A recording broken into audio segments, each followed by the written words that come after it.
தாய் தமிழ் உறவுகள் அனைவருக்கும் வணக்கம். தொடர்ச்சியாக நம் 6 மாத காலங்களுக்கு முன்பாகவும் தேர்தலுக்கு முன்பாகவும் இந்த நிகழ்வை அதிகமா பேசினா அதை அன்னைக்கு மக்கள் யாரும் அதிகமா கண்டுகொள்ளல, விவசாயிகள் யாரும் பெரிதா அதை நினைக்கல. இப்பொழுது அதன் விளைவு மிக அதிகமாக இருக்கவும் இன்றைக்கு விவசாயிகள்லாம் தன்னெழுச்சியாக போராட எழுந்து வந்திருக்கிறது ஒரு மிக மகிழ்ச்சியான செய்தி.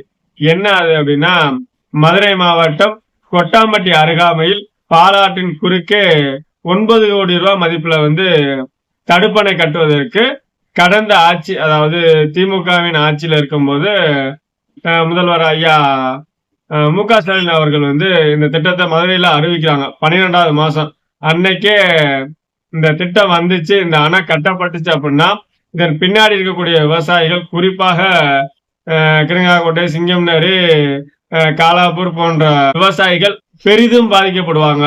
ஏன்னா இந்த கொட்டாம்பட்டி அணையில இருந்தே தண்ணி வர மாட்டேங்குது. இப்ப கொட்டாம்பட்டிக்கு முன்னாடியும் தடுப்பணை கட்டிட்டாங்கன்னா இந்த பகுதிக்கு தண்ணீர் வருவதே பெரிய சிரமமா இருக்கும். ஏறக்குறைய 20 ஆண்டுகளுக்கு மேலாக இந்த திருப்பதி சட்டமன்ற தொகுதிக்கு இந்த பாலாறின் வழியாக வரக்கூடிய காட்டாட்டு வெள்ளம் வராம நின்றுச்சு. மழை பொய்த்து போன காரணத்தால தண்ணி வராம போயிருச்சு.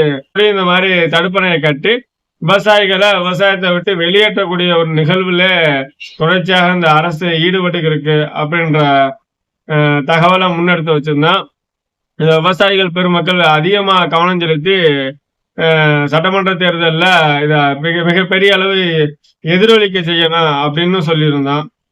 அப்ப எல்லாம் கண்டுகொள்ளாம விட்டுட்டு இப்பொழுது அரசாணை வெளியே வந்துருச்சு. அந்த இடத்துல, அதாவது கொட்டாம்பட்டி தாண்டி நாகமங்கலத்துக்கு அருகாமையில தேசிய நெடுஞ்சாலையிலிருந்து ஒரு 100 மீட்டரு அருகாமையில சூரப்பட்டி என்ற கிராமத்துல இந்த தடுப்பணையை கட்டுவதற்கு முயற்சி செஞ்சுக்கிருக்காங்க. அதற்கான வேலைகளை ஆரம்பித்து விட்டார்கள். இப்பொழுது அந்த சூரப்பட்டி கிராமத்திற்கும் கொட்டப்பட்டி கிராமத்திற்கும், அதாவது சூரப்பட்டி கிராமத்தார்கள் 391வது சர்வே நம்பர்ல எங்களுக்கு இந்த அணையை கட்டி கொடுத்தீங்க அப்படின்னா இந்த பகுதியில இருக்கக்கூடிய ஒரு 84 விவசாயிகள், அதாவது கிணற்று பாசனத்தின் மூலமா பயன்பட்டு இருக்காங்க. இந்த இடத்துல தடுப்பணை கட்டினா இந்த நீர்நிலைகள்னா கொஞ்சம் அதிகரிச்சுக்கிறோம். இதனால இந்த கிணற்று விவசாயிகள் பயன்பெறுவாங்க, இது மேடான பகுதி அப்படின்னு சொல்லி அன்றைக்கு சட்டமன்ற உறுப்பினர், மேலூர் தொகுதியின் சட்டமன்ற உறுப்பினர் கூடிய ஐயா பெரியபுல்லான்ட்ட கொடுக்கறதுக்கு சட்டமன்றத்துல பேசி இந்த அணையை கட்டுவதற்கு ஒப்புதல் வாங்கினாங்க. ஆனா இன்றைக்கு அவர்கள் விவசாயிகள் சொன்ன அந்த சர்வே நம்பரை விட்டுட்டு 49 என்ற சர்வே நம்பர்ல கட்டுவதற்கு முயற்சிகளும் வேலைகள் நடந்திருக்கு. இந்த இதை தடுப்பதற்காக இந்த 2 கிராமத்திற்கும் இந்த ஒப்பந்தக்காரருக்கும் வாக்குவாதமும் பிரச்சனையும் ஏற்படவும் இவர்கள் என்ன மாவட்ட ஆட்சித்தலைவர்கிட்டையும் வருவாய் கோட்டாட்சியர் அலுவலகத்தையும் மனு கொடுக்க போயிருக்காங்க. அப்ப இந்த மனுவுக்கு வருவாய் கோட்டாட்சியர் அலுவலகம் மேலூர் நரசிங்கப்பட்டியில இருக்கிற அலுவலர் என்ன செஞ்சுட்டாங்க, 2 தரப்பையும் வர சொல்லி சமாதான ஒரு பொதுக்கூட்டத்தை ஏற்படுத்தி சுமூகமான பேச்சுவார்த்தையில முடிச்சுக்கலாம் அப்படின்னு சொல்லி அரசாணை ஒண்ணு வெளியிட்டிருந்தாங்க. இந்த தகவலை தெரிஞ்ச சிங்கம்னரி உட்பட கிருங்காக்கோட்டை, சிங்கம்னரி, மணமேல்பட்டி, உதினிப்பட்டி, காலாப்பூர், சூரக்குடி, முறையூர் உட்பட்ட ஏறக்குறைய 300 விவசாய பெருமக்கள், 30 கிராம விவசாய சங்கங்கள் இணைந்து இந்த அணை கட்டுவது தவறான விஷயம், இந்த அணை கட்டக்கூடாது அப்படின்னு சொல்லி இந்த விவசாயிகள் போய் அந்த வருவாய் கோட்டாட்சி அலுவலகத்துல தங்களுடைய எதிர்ப்பையும் தங்களுடைய மனுக்களையும் கொடுத்து ஒரு எதிர்ப்பை தெரிவிச்சுட்டு வந்திருக்கோம். அதாவது 13/6/2026 அன்று இந்த நிகழ்வு நடைபெற்றது. நேற்றைய தினம் விவசாய பெருமக்கள்லாம் போய் இந்த மனுவை கொடுத்துட்டு இந்த இடத்துல எங்களுக்கு அணை வேணாம், அப்படி அணை கட்டினா பின்னாடி இருக்கக்கூடிய விவசாயிகளுடைய கருத்தை கேட்டுட்டு தான் இந்த இடத்துல அணை கட்டணும், அப்படி மீறி கட்டினீங்கன்னா எங்களுடைய வாழ்வாதாரமும் எங்களுடைய விவசாயமும் பிற்காலத்துல தண்ணீர் தேவைக்கு மிகப்பெரிய தட்டுப்பாடு ஏற்படும் அப்படின்ற கோரிக்கையை முன் வச்சுட்டு வந்திருக்கோம். இதுல அந்த சூரப்பட்டி கிராம மக்கள் சொல்ற காணொலி காட்சியை இணைக்கப்படுது, அதையும் பாருங்க. என்னோட பேர் ஆனந்தராஜா சுரேஷ். நாங்க சூரப்பட்டி பஞ்சாயத்து எங்களுக்கு என்ன தேவைன்னு கேட்டீங்கன்னா, தடுப்பணை கட்ட வேண்டியது, பாலாத்துல தடுப்பணை கட்ட வேண்டியது எங்களுடைய கோரிக்கையா இங்க வந்துருக்கிறோம். அதுல என்ன ஏற்கனவே நாங்க மினிஸ்டர் வரைக்கும் பேசிட்டோம். இப்ப நாங்க வந்து திருப்பி மறுபடியும் அந்த வேலையை மறுபடியும் நாங்க சொன்ன இடத்துல சதுர அந்த சர்வே நம்பர் 390 சர்வே நம்பர்ல கட்ட சொல்லி நாங்க கேட்டோம். அங்க கட்டுனா அது ஒரு மேடான பகுதி, அங்க கட்டுனா தண்ணி கரெக்டா வந்து அந்த நாகமங்கலம், இந்திரா நகர், 88 அதாவது அங்க இருக்கிற கேணி வந்து பாத்தீங்கன்னா 88 கேணி இருக்குது. இப்ப நம்ம சொல்ற இடத்துல வந்து நான் 390ல கட்டுனா 88 கேணி வந்து பயனடைவாங்க. விவசாயிகளுக்கு பூரா பயனடையக்கூடிய வாய்ப்பு இதுதான் உண்மை. அதை தாண்டி இவங்க என்ன பண்ணிருக்காங்கன்னு கேட்டீங்கன்னா பள்ளத்துல கொண்டாந்து 49 சர்வே நம்பர்ல கட்டிட்டு இருக்காங்க. கட்டுறதுக்கு எல்லாமே ரெடி பண்ணிட்டு இருக்காங்க. நாங்க அதை போய் தடுத்துருக்கிறோம். தயவு செய்து இதை நிறுத்துங்க, நாங்க கட்ட வேண்டிய இடத்துல கட்டுங்க, அப்பதான் எங்களுக்கு விவசாயிகளுக்கு பயனடைவோம். இது தண்ணி ஏற்கனவே ரொம்ப சிரமத்துல இருக்கு. இதுக்கு மேல நீங்க இதை கொண்டு போய் நீங்க கீழே கொண்டு போய் வச்சீங்கன்னா எங்களுக்கு தண்ணி கீழே இருந்து பள்ளத்துல இருந்து மேல போகாது. அப்ப மேல இருந்தா தான் 390 சர்வே நம்பர்ல இருந்தா தான் எங்களுடைய தண்ணி சிறப்பா வந்து எல்லாத்துக்கும் கிடைக்கக்கூடிய வாய்ப்பு இருக்குது. இதைத்தான் நாங்க வந்து நிறைய தடவை நாங்க கேட்டுக்கிட்டு இருக்கோம். இவங்க வந்து கேட்காம கலெக்டருக்கு மனு கொடுத்துருக்குறோம், அந்த மேலூர் இதுல கொடுத்துருக்குறோம், மதுரையிலே வந்து 2-3 நீர்வள துறையில எல்லாத்துலயுமே கொடுத்துருக்குறோம். இதுவரைக்கும் அந்த நடவடிக்கையை எடுக்காம எங்களை இன்னைக்கு வந்து கூட்டிருக்காங்க. எங்களை வந்து இன்னைக்கு வந்து பீஸ் கமிட்டி கூட்டிருக்காங்க. அதுக்காக கிட்டத்தட்ட ஒரு 300 பேரோட விவசாயிகள் 300 பேர் எங்க பஞ்சாயத்து யூனியன்ல, அதாவது சூரப்பட்டி பஞ்சாயத்து யூனியன்ல 300 பேர் வந்திருக்கிறோம். அவங்கள எல்லாத்தையும் கூட்டி வச்சு எங்களை பேசுறேன்னு சொல்லியிருக்காங்க. அதுக்காக நாங்க வெயிட் பண்ணிக்கிட்டு இருக்கிறோம். தீர்வு கிடைக்கும். அதாவது அங்க எங்களுக்கு கட்டினாதான் எங்களுக்கு தீர்வு கிடைக்கும். நீங்க திருப்பி கூட அந்த மறுபடியும் 50ல கட்டினீங்க 49ல கட்டினீங்கன்னா எங்களுக்கு கட்ட விட மாட்டோம். மேற்கொண்டு மறுபடியும் நாங்க போராட்டத்துல இறங்குவோம். எவ்வளவு ப்ராஜெக்ட், எவ்வளவு மதிப்பீடு 9 கோடி 50 திட்டம் 9 கோடி 50 லட்சம். சரிங்களா? இதுதான் அதோட மதிப்பு. பழைய இடத்தை விட்டு இந்த இடத்துக்கு வர்றதுக்கான காரணம் என்ன நினைக்கிறீங்க? பக்கத்துல வந்து விவசாயத்துக்கு ஒண்ணுமே இல்ல சார். அது வந்து மலைப்பகுதி இருக்கு, இன்னொன்னு ஒரு தண்ணி ஃபேக்டரி ஒண்ணு இருக்கு. என்னென்ன பண்றீங்க? அதுக்கு இன்னொரு காரணம் என்னன்னு சொன்னீங்கன்னா, இத நாங்க சொல்லக்கூடாதுன்னு நினைச்சது, அங்க ஒரு தண்ணி ஃபேக்டரி ஓடிக்கிட்டு இருக்குது. சரிங்களா? அந்த தண்ணி ஃபேக்டரிக்கு நீங்க கொண்டாந்து அங்க கட்டினீங்கன்னா அங்க பக்கத்திலேயே கொண்டு கட்டுறாங்க. அப்படி கட்டுனா அந்த தண்ணி ஃபேக்டரி பயனடையும்.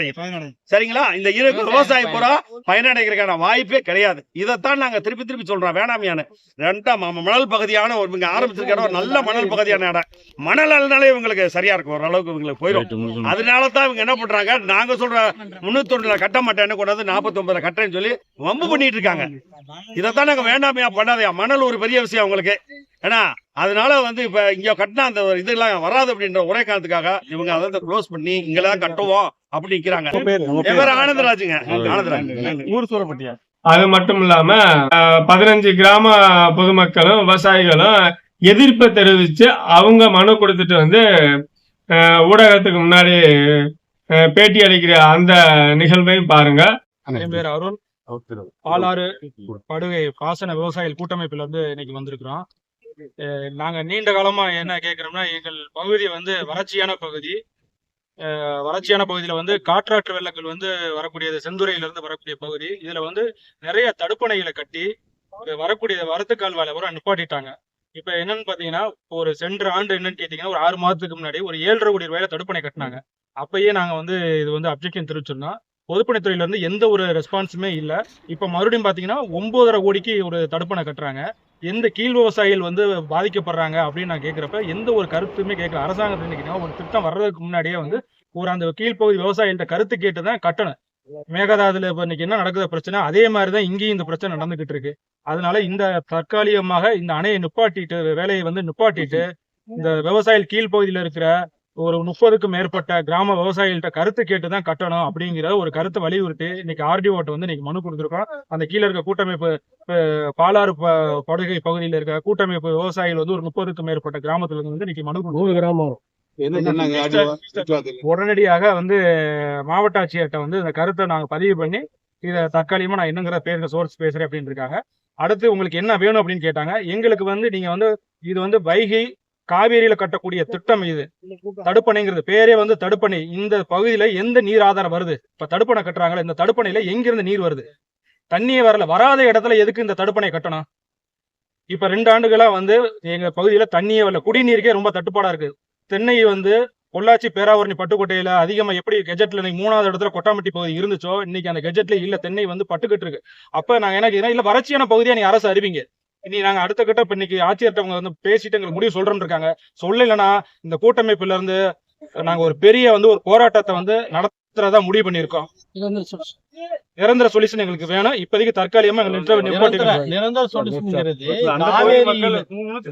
கட்டணும் அப்படின்னு சொல்லி அவங்க கோரிக்கை அவங்க கோரிக்கை வச்சிருக்காங்கன்னா, அது இப்ப ரீசெண்டா வந்து என்னன்னு கேட்டீங்கன்னா, இரு தரப்புக்குள்ள ஒரு பிரச்சனை வந்து இது பொதுப்பணித்துறையே உருவாக்கி இருக்காங்க செயற்கையா. நாங்க என்ன வச்சிருக்கோம்னு கேட்டீங்கன்னா, 7.5 கோடிக்கு இப்போ ஒரு திட்டம் வந்து பல்லவட்டி பாலத்தை கீழே வந்து கட்டினாங்க.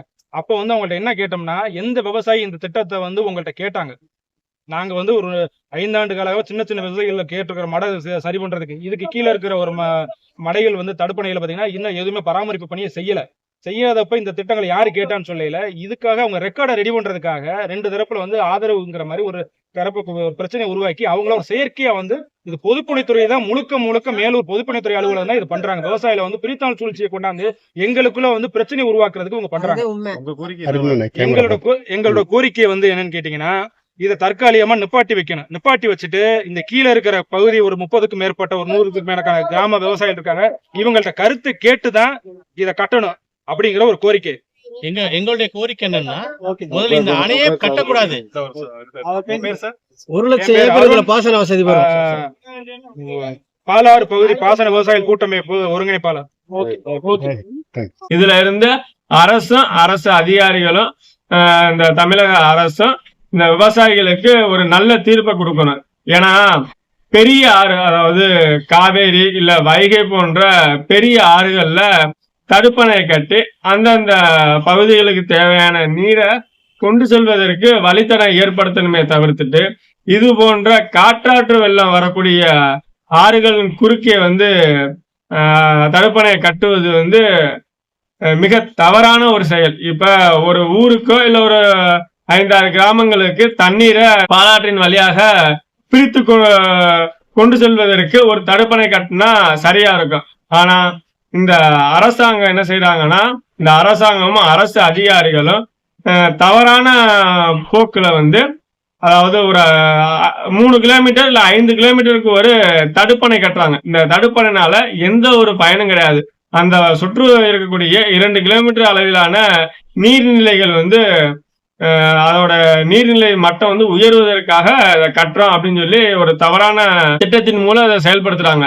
இப்படி கட்டுறதுனால அங்கனக்குள்ள இருக்க நீர்நிலைகள் 1-2 நீர்நிலைகள் சரியா இருக்குது, சரி, பக்கத்துல இருக்க விவசாயிகள் தனிப்பட்ட முறையில தண்ணீரை எடுத்து பயன்படுத்திக்கிறாங்க. இது ஒரு விஷயம். அது மட்டும் இல்லாம பெரும்பெரும் அரசியல் முதலாளிகளுக்கு அந்த தடுப்பணைக்கு பக்கத்துல நிலங்கள் இருந்துச்சுன்னா அங்கிருந்து ஆழ்துளை கிணறு மூலியமாக தண்ணீரை விற்பனை செய்வதற்கு கூடமாக மாற்றுறாங்க. இது போன்ற நிகழ்வுகள்ல தொடர்ச்சியா ஈடுபடுறாங்க. இந்த நிகழ்வுக்கு இந்த அரசாங்கமும் அரசு அதிகாரிகளும் துணை போறாங்க. இதனாலதான் இந்த பாலாற்றின் குறுக்க வந்து பல்வேறு தடுப்பணைகள் தொடர்ச்சியா வந்துகிட்டே இருக்கு. அது மட்டும் இல்லாம இந்த தடுப்பணை கட்டும் போது என்ன நிகழ்வு நடைபெறுதுன்னா, ஒரு 10-15 அடிக்கு வந்து தடுப்பணையில ஒரு 1 கிலோமீட்டருக்கு தூர்வார செய்யறாங்க. தூர்வாரும் போது இங்க இருக்க அந்த மணல்கள் வந்து அள்ளப்படுது. இந்த மணல்கள் வந்து முறையாக அள்ளப்படுதா, அத முறையாக அரசுக்கு கணக்கு அமைக்கிறாங்களா அப்படின்றது பெரிய தகவலே இல்லை. அப்ப இங்க இருக்க கனிம வளங்களும் திருடுபடுது. இங்க விவசாயிகள் பாதிப்படைகிறதுக்கு தடுப்பணையும் கட்டுறாங்க. பாலாறின் குறுக்க கிட்டத்தட்ட ஒரு 80க்கும் மேற்பட்ட தடுப்பணைகள் கட்டப்பட்டுள்ளதாக ஒரு தகவல் ஒன்று இருக்கு. அது எந்த அளவு உண்மைன்னு தெரியல. நம்மளுக்கு தெரிஞ்ச வரைக்குமே ஒரு 6 தடுப்பணைகள் இப்போது சமீபத்துல ஒரு 6 மாதங்களுக்கு முன்பாக காணொலியில காட்டுற இந்த தடுப்பணை திமுக ஆட்சியில இந்த சூரப்பட்டிங்கிற கிராமத்துல கட்டுவதற்கு முன்பாக கட்டின தடுப்பணை. இங்கேயே மிகப்பெரிய ஒரு மணல் மாஃபியா கும்பல் வந்து இறங்கி பெரிய அளவு இந்த ஒரு 2 கிலோமீட்டருக்கான மணலை எடுத்திருக்காங்க. இதுல இருந்து இந்த தடுப்பணை கட்டினதுல பெரிய அளவு ஊழலும் நடந்திருக்கு. ஏன்னா அங்க அந்த கற்கள்லாம் பேர்க்கும் போது அப்படியே கையோட வந்துருச்சு. இதுதான் இவங்க கட்டுற ஒரு தரமா இருக்கு. ஒரு 7 கோடி ரூபாய்க்கு மதிப்பீடு செஞ்சு இதை கட்டியிருக்காங்க. புதிதா 9 கோடி ரூபாய்க்கு மதிப்பீடு செஞ்சிருக்காங்க. இதுவும் எந்த தரத்துல இருக்கு என்றது தெரியல. ஆனா இங்க தடுப்பணை கட்டுவது மிகவும் தவறான விஷயம். தடுப்பணையை கட்டவே கூடாது என்பதுதான் நம்முடைய வாதம், நம்முடைய அரசுக்கு வைக்கிற கோரிக்கையா இருக்கும்.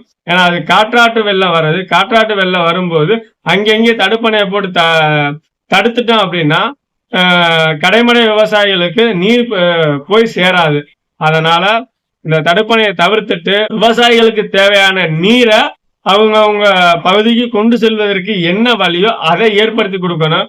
முழுமையாக இந்த பாலாற தூர்வாரி தடுப்பணைகளை தகர்த்து விவசாயிகளுக்கான நீரை கொண்டு போய் சேர்க்கணும். அது மட்டும் இல்லாம இந்த பாலாறு ஆரம்பிக்கிற இடத்துல இருந்து காவேரி ஒரு 80 கிலோமீட்டர் தூரம் தான் இருக்கு. இத காவேரியின் குறுக்க ஒரு பெரிய தடுப்பணையை கட்டி அங்க இருந்து 80 கிலோமீட்டருக்கு ஒண்ணு கால்வாய் மூலியமாகவோ அல்லது மிகப்பெரிய ராட்சச குழாய்கள் மூலியமாகவோ தண்ணீரை கொண்டு வந்து சேர்த்தா இந்த பகுதியில் இருக்கக்கூடிய விவசாயிகள் பெரிய அளவு விவசாயம் செய்வதற்கு ஒரு சிறப்பான திட்டமா இருக்கும்.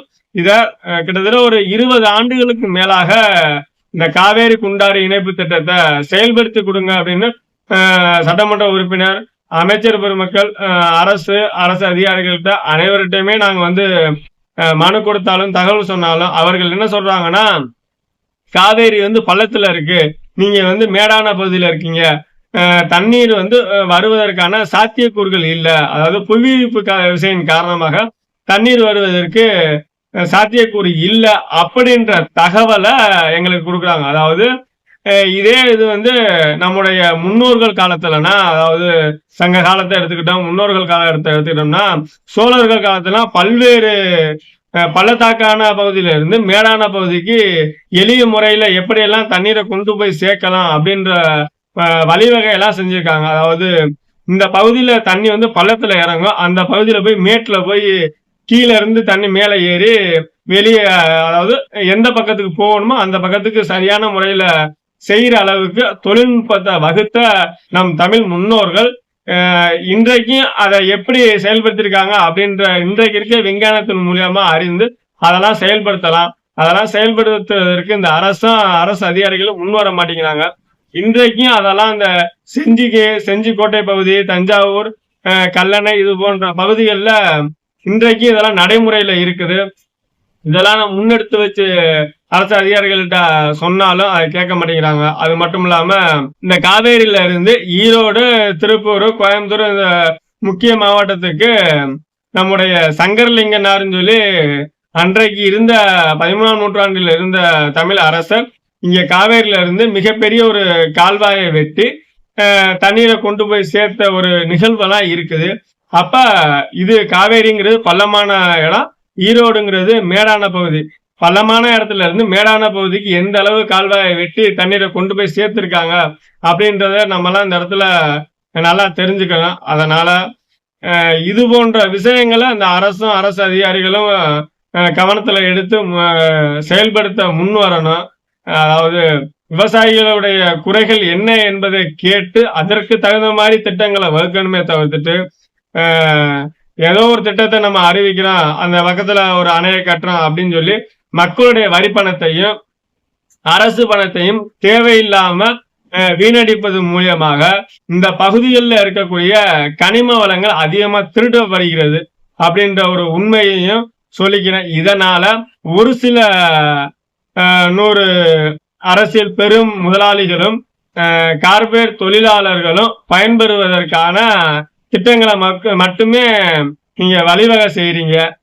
விவசாயிகளுடைய வாழ்க்கையையும் விவசாயத்தையும் பாழாக்குவதற்கு அனைத்து திட்டத்தையும் முன்னெடுக்கிறீங்க அப்படின்ற ஒரு குற்றச்சாட்டையும் முன் வச்சு இந்த காணொலியை விடைபெறுகிறேன். நன்றி, வணக்கம். மீண்டும் ஒரு காணொலியில பார்ப்போம்.